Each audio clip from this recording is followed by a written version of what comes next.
पति पत्नी का सच्चा प्यार। एक आदमी ने एक बहुत ही खूबसूरत लड़की से शादी की। शादी के बाद दोनों की जिंदगी बहुत प्यार से गुजर रही थी। वह उसे बहुत चाहता था और उसकी खूबसूरती की हमेशा तारीफ किया करता था। लेकिन कुछ महीनों के बाद लड़की चर्म रोग से ग्रसित हो गई और धीरे धीरे उसकी खूबसूरती जाने लगी। खुद को इस तरह देख उसके मन में डर समाने लगा कि यदि वह बदसूरत हो गई तो उसका पति उससे नफरत करने लगेगा और वह उसकी नफरत बर्दाश्त नहीं कर पाएगी। इस बीच एक दिन पति को किसी काम से शहर से बाहर जाना पड़ा।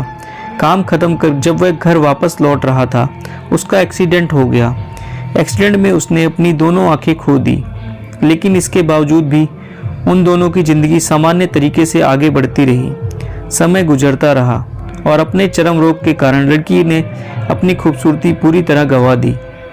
वह बदसूरत हो गई, लेकिन अंधे पति को इस बारे में कुछ भी पता नहीं था, इसलिए इसका उनके खुशहाल विवाहित जीवन पर कोई प्रभाव नहीं पड़ा।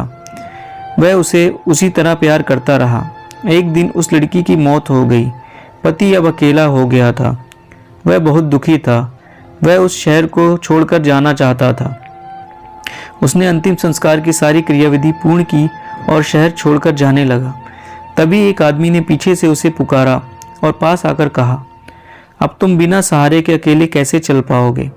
इतने साल तो तुम्हारी पत्नी तुम्हारी मदद किया करती थी।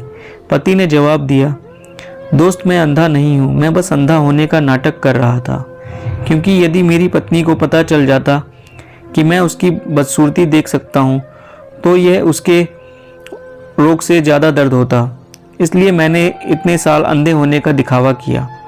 वह बहुत अच्छी पत्नी थी, मैं बस उसे खुश रखना चाहता था। सीख खुश रखने के लिए रहने के लिए हमें भी एक दूसरे की कमियों के प्रति आंखें बंद कर लेनी चाहिए और उन कमियों को नज़रअंदाज कर देना चाहिए।